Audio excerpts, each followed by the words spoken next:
అమ్మ కవిత గారు ఇప్పుడు 72 గంటలు నిరాహార దీక్ష చేస్తా ఉన్నారు. అసలు బీసీల కోసము ఒక ఓసీ బిడ్డ ఎందుకు చేస్తా ఉంది రాజకీయ కుట్ర అన్నట్టుగా చాలా మంది ట్రోల్ చేస్తారు, చాలా మంది విమర్శిస్తారు. వాటికి ఏం చెప్తారు? ప్రధానంగా కవిత గారు జాగృతి ఆధ్వర్యంలో కవితక్క గారు 72 గంటలు దీక్ష చేయడము చరిత్రలో మొదటిసారి. ఎందుకంటే బీసీ బిడ్డలను ఎవ్వరు కూడా పట్టించుకోలేరు. కాకపోతే మా కవితక్క గారు ఈ యొక్క తెలంగాణ రాష్ట్రంలో ఉన్న బీసీలందరినీ కులాలందరూ ఏకం చేసి ఇవాళ రౌండ్ టేబుల్ సమావేశాలు కానీ అట్లాగే జ్యుడిషియల్ వ్యవస్థను అందరూ పిలిపించి బీసీలకు ఈ యొక్క రిజర్వేషన్ న్యాయం ఉందా అని చెప్పేసి న్యాయ నిపుణులతో చర్చించి ఇవాళ రౌండ్ టేబుల్ సమావేశాలన్నీ ఏర్పాటు చేసి ఇవాళ బీసీ డిక్లరేషన్ పంపించాలని చెప్పేసి ఇవాళ రైలు రోకకు పిలిపించడం జరిగింది. ఈ రైలు రోకను అణచివేసేందుకు ఇలా కాంగ్రెస్ గవర్నమెంట్ రాత్రే డిక్లరేషన్ పంపించడం జరిగింది గవర్నర్ కు. అక్కడ గవర్నర్ దగ్గర సంతకాల కోసం ఆపడం జరిగింది.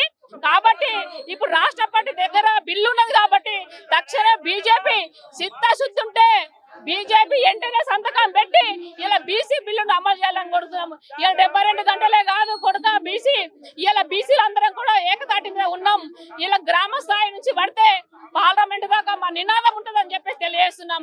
ఇలా కవితకు యావత్ తెలంగాణ బీసీ బిడ్డలందరూ కూడా కవితక్క గారికి మద్దతుగా ఉన్నాం. ఇవాళ కాంగ్రెస్ గాని బీజేపీ గాని ఇద్దరు కుమ్మక్క అయిపోయి ఇవాళ ఇద్దరు నాకు అనుకుంటా ఇద్దరికి ఎవరికి క్రెడిట్ దక్కుతుందని చెప్పేసి ఇద్దరు బీసీ బిల్లుతో నాడుతున్నారు. ఈ బీసీ బిల్లు నాటకాన్ని బయట పెట్టిండే కవితక్క ఇలా బీసీ బిడ్డలందరికీ న్యాయం జరగాలని చెప్పేసి చరిత్రలో నిలిచే విధంగా ఇలా ధర్నా చేపడుతుంది. కాబట్టి మేమందరం కూడా మేము కవితకి ఎన్నుకున్నామని చెప్పి తెలియజేస్తున్నాం. కాంగ్రెస్ పై కూడా బీఆర్ఎస్ నేతలు మాట్లాడుతున్న పరిస్థితి కనబడతా ఉంది. కవిత వెనుక కాంగ్రెస్ నేతలు ఉన్నారు, అందుకే ఆ విధంగా మాట్లాడుతా ఉంది అన్నట్టుగా మాట్లాడుతున్నారు. ఎలా చూస్తున్నారు? ప్రధానంగా కాంగ్రెస్ వాళ్ళు కవితక్క వెనుక ఎలాంటిది ఏం లేదు.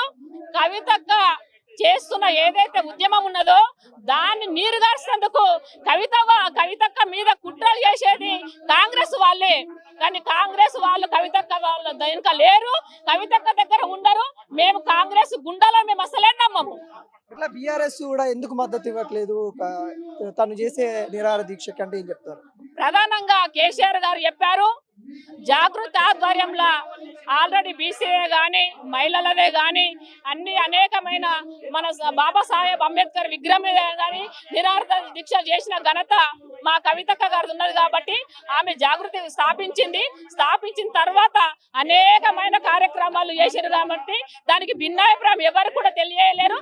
ఖచ్చితంగా అక్క ఆధ్వర్యంలో ఖచ్చితంగా బీసీ బిల్లు ఈ రోజు ఏకతాటికి వచ్చింది. కాబట్టి ఇవన్నీ కుంభకోణాలు. ఇవాళ కేసీఆర్ ఏమనలేరు, ఇవాళ వాళ్ళు ఏమనలేరు, ఇవాళ కేటీఆర్ అని ఏమనలేరు, ఇంకొకళ్ళు ఏమనలేరు అని చెప్పేసి నాటకాల భజన తప్ప ఇంకోటి ఏం లేదు. కవితక్క చేస్తున్న యావత్ తెలంగాణ బీసీ బిల్లు కోసం చేస్తున్న తెలంగాణ ఇలా బిల్లులో తెలంగాణ మొత్తం వ్యాపించింది, ఇతర దేశాలు కూడా వ్యాపిస్తున్నది. కాబట్టి అది తట్టుకోలేక ఇలా కాంగ్రెస్ బీజేపీ చేస్తున్న నాటకమే. రేవంత్ రెడ్డి కూడా ఇక్కడ కేంద్రం గురించి అనుకూలంగా లేదు కాబట్టి స్థానిక ఎన్నికలు పాత రిజర్వేషన్ వైపే వెళ్తాము అన్నట్టుగా మరొక ఆలోచన చేస్తున్నట్టు కూడా తెలుస్తా ఉంది. ఒకవేళ పాత రిజర్వేషన్ తో వెళ్తే ఎలా ఉండబోతుంది? పాత రిజర్వేషన్ కు ఒప్పుకునే ప్రసక్తే లేదు. మా బీసీలకు న్యాయం జరగదు. కాబట్టి న్యాయ నిపుణులతోని చర్చించిన విషయము ఈ 42% ఖచ్చితంగా బీసీలకు న్యాయం జరుగుతుందని చెప్పేసి ఆ నినాదంతో మా అందరికీ విద్య కానీ ఉద్యోగులు కానీ రాజకీయంలో కానీ మాకు అందరికీ న్యాయం జరుగుతుందని చెప్పేసి కవితక్క తీసుకున్న నిర్ణయమే మాకు ఇదైతుంది. కాబట్టి ఖచ్చితంగా దీన్ని ఎవ్వరు కూడా ఆ తప్పుడు విషయాలు తప్పుడు మాటలు ఖచ్చితంగా ఎవరు వినేలేదు. గ్రామ స్థాయి నుంచి పడితే పార్లమెంట్ దాకా కవితక్క నినాదం ఉంటుందని చెప్పి తెలియజేస్తున్నాం. ఇలా ఈ రోజు ధర్నా చేపడుతుంది 72 గంటలు, అంటే దాదాపుగా 3 రోజుల పాటు నిరాహార దీక్ష చేయబోతా ఉంది. ఏం సంకేతాలు ఇవ్వబోతా ఉన్నారు తెలంగాణ రాష్ట్ర ప్రజలకు కావచ్చు, కేంద్ర గవర్నమెంట్ కావచ్చు? మేము ఏం సంకేతాలు ఇచ్చిందన్న, ఆల్రెడీ కామారెడ్డి లోపల ఆయననే సంకేతాలు ఇచ్చిండు. గౌరవ ముఖ్యమంత్రి రేవంత్ రెడ్డి గారే ఇచ్చిండు. మేమేం సంకేతాలు ఇవ్వడానికి ముందుకు రాలేదు.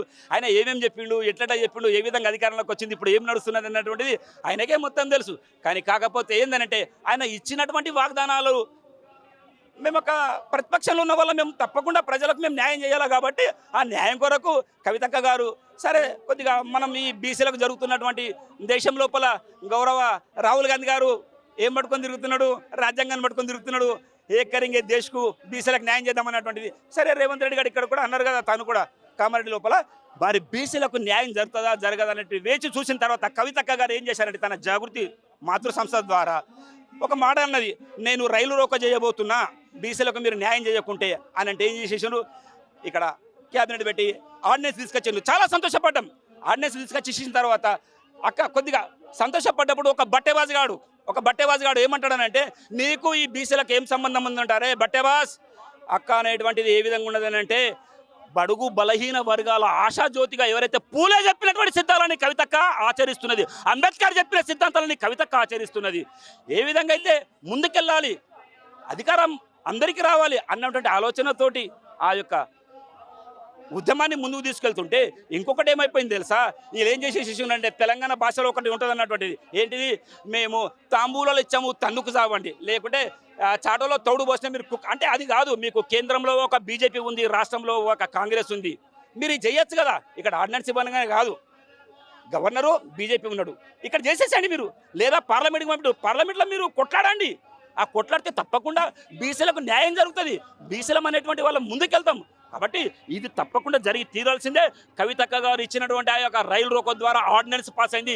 ఈ యొక్క 72 గంటల యొక్క ఏదైతే ఈ నిరాహార దీక్ష ద్వారా తప్పకుండా రేపు ఈ యొక్క బీసీ బిల్ అనేటువంటి పార్లమెంట్లో కూడా తప్పకుండా ఇది గతంలో బీఆర్ఎస్ అధికారంలో ఉంది, బీసీలకు ద్రోహం చేసిందే ఆ పార్టీ, మొత్తం రిజర్వేషన్ మొత్తం కులాలో అంత తగ్గించింది మొత్తం ఆ పార్టీ. ఈ రోజున అధికారం పోవడంతోనే బీసీల కోసం రాజకీయ లాభం పొందడానికి ధర్నా చేస్తూ ఉంది అన్నట్టుగా చాలా మంది ఆరోపిస్తూ ఉన్నారు. ఎలా చూస్తున్నారు వీటి? అది శుద్ధ తప్పు. నిజంగా బీసీలకు రిజర్వేషన్ తగ్గించరు అన్నటువంటిది అది కొద్దిగా అది వాస్తవమైనటువంటిది కాదు. కానీ బీసీలకు జరిగినంత న్యాయము ఈ 10 సంవత్సరాల లోపల కేసీఆర్ పాలన లోపల ఎవరికి జరిగింది? అన్ని కుల వర్గాలకు. ఏ విధంగానంటే ఆ యొక్క కుల వృత్తులకు చాటి రాదు గువ్వల చెన్న అన్నట్టు ఒక సూక్తిని నిరూపించినటువంటి వ్యక్తి కేసీఆర్ గారు. అరే ఏ కులం గురించి తీసుకుందామండి, ప్రతి కులానికి న్యాయం చేసినటువంటి వ్యక్తి. కుల భవనాలు, ఆ తర్వాత వాళ్ళకు ఏ పథకం తీసుకున్నా కానీ ఆ విధంగా న్యాయం జరిగింది. కానీ బీసీలకు అన్యాయం చేసినటువంటి వ్యక్తి కేసీఆర్ గారు అన్నటువంటి దాన్ని అనే వాళ్ళని నేను మూర్ఖులం అంటాం. ఎందుకనంటే జరిగింది న్యాయం బీసీలకు కేసీఆర్ గారి యొక్క పాలన లోపలనే. అనేకమైనటువంటి సంక్షేమ పథకాలను ఇప్పుడు చెప్పలేను నేను, ఆ పథకాలు చెప్పుకుంటూ కూర్చొని చాలా టైం పడుతుంది. కాబట్టి జరిగింది నిజంగా కేసీఆర్ గారి యొక్క పాలన లోపలనే. ఫైనల్గా కల్వకుంట్ల కవిత వెనకాల ఇదంతా నడిపించేది కాంగ్రెస్ నేతలు ఉన్నారు అన్నట్టుగా బీఆర్ఎస్ నేతలు అంటా ఉన్న విషయం మొన్న నుండి ఒక అలచల్ అయిపోతా ఉంది. దీని మీద ఏం చెప్తారు? చూడండి, కవితక్క ఒక చిన్న సామూల్యమైనటువంటి వ్యక్తి కాదు. యాస్ డాటర్ ఆఫ్ ఫైటర్, ఆ ఫైటర్ యొక్క నాయకత్వంలో నడిచేటటువంటి ఆ యొక్క కవితక్కకు ఎవరో చెప్తాను ఏదో చేస్తాను వినేటటువంటి నాయకత్వం కవితక్క అలాంటిది లేదు. ఇది శుద్ధ తప్పు.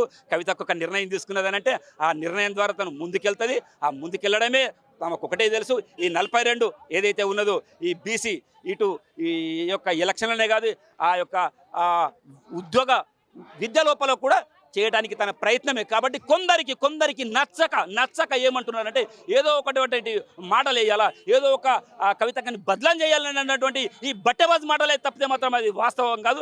తప్పకుండా కవితక్క ఈ యొక్క బీసీ బిల్లుకు తప్పకుండా న్యాయం చేస్తుంది. కేవలం మన రాష్ట్రంలో కానీ జాతీయ స్థాయి లోపల కూడా కవితక్క న్యాయం చేయడానికి సిద్ధంగా ఉన్నదని నేను కోరుకుంటున్నాను. కల్వకుంట్ల కవిత చేసే పనులకి కేసీఆర్ అసంతృప్తిగా ఉన్నారనేది కూడా చాలా మంది అనుకుంటున్న విషయం, నిజమంటారా? అట్లాంటిది లేనే లేదు. నేను చెప్తున్నా కదా, పదే చెప్తున్నాను. She a daughter of fighter. KCR గారికి ఎంత ధైర్య సాహసాలు ఉన్నాయి, కవితక్క కూడా అంతే ధైర్య సాహసాలు ఉన్నాయి. కవితక్క సాధిస్తుందని కూడా మాకు నమ్మకం ఉంది, కేసీఆర్ నమ్మకం ఉంది. నేను చెప్తున్నా కదా, కొన్ని ఏదో వేస్తూ ఉంటారు వాళ్ళు. అది వేసినంత మాత్రాన అక్క భయపడదు, మేము భయపడము, సమాజం కూడా భయపడదు. అక్క ఏమంటే అన్ని బడుగు బలహీన వర్గాలు ఏమున్నాయి ముందుకు నడవడానికి సిద్ధంగా ఉన్నాయి. ఒక్క మాట వేస్తే చాలు కవితక్క. కానీ గాంధేయ మార్గాన్ని ఎంచుకున్నది, మంచి మార్గమే పోదామని కవితక్క కోరుకుంది. కాబట్టి అలాంటి మాటలని కవితక్క పట్టించుకోదు, మేము పట్టించుకో, సమాజం కూడా పట్టించుకోదని మేము కోరుతున్నాం. ఫైనల్ ఒక క్వశ్చన్, ఢిల్లీలో ఆర్డినెన్స్ కోసం కాంగ్రెస్ కూడా ధర్నా చేయబోతా ఉంది. కొంత అక్కడ విఫలం అయితే పాత ఏదైతే రిజర్వేషన్స్ ఉన్నాయో వాటి ద్వారానే ఎన్నికలు పోయే ఛాన్స్ ఉందంటూ కూడా చెప్తా ఉన్నారు. ఒకవేళ కాంగ్రెస్ పార్టీ పాత రిజర్వేషన్స్తో ఎన్నికలకు వస్తే మీరు ఏం చేయబోతా ఉన్నారు? అసలు ఒకటి విషయం అడుగుతున్నాను నేను. ఢిల్లీకి పోతున్నారు, సరే పోండి. ఢిల్లీకి పోయిన తర్వాత మళ్ళీ ఏదో ఇది వచ్చిన తర్వాత అనుకుంటున్నారు. కానీ ఒక్కటి మాకు గుర్తున్నది తెలుసా, పక్క రాష్ట్రంలో ఉన్నటువంటి జయలలిత గారు ఏం చేసినారో అది మేము మర్చిపోతాం. మా తెలంగాణ రాష్ట్రం వాళ్ళని కూడా ఎందుకు అది సాధ్యం కాదు అంటున్నాను. కాబట్టి ఆ జయలలిత మేడం లాగా మీరు కూడా కూర్చొని ఆ నిర్ణయం తీసుకుని రండి. మీరు వాళ్ళ మీద మీరు మీల మీద వాళ్ళ చేస్తేనే బాగుండదు. తప్పకుండా ఇది సాధ్యమయ్యేదే. ఇది యావత్తు ఈ భారతదేశం కోరుకుంటుంది కాబట్టి అది ఎక్కడి నుంచి తెలంగాణ రాష్ట్రంకి వెళ్ళే సాధ్యమవుతుంది అన్నటువంటిది వాళ్ళకు కూడా మంచి పేరు వస్తుంది కదా, మంచి పేరు వస్తుంది. కాబట్టి కాకపోతే కవితక్క గారు ఏమంటున్నారు అని అంటే మీరు ప్రయత్నం చేయండి అని అంటుంది. ప్రయత్నం చేయకుండా మాత్రం మాకు మా మార్గం మాకున్నది అన్నటువంటిది నేను కోరుకుంటున్నాం.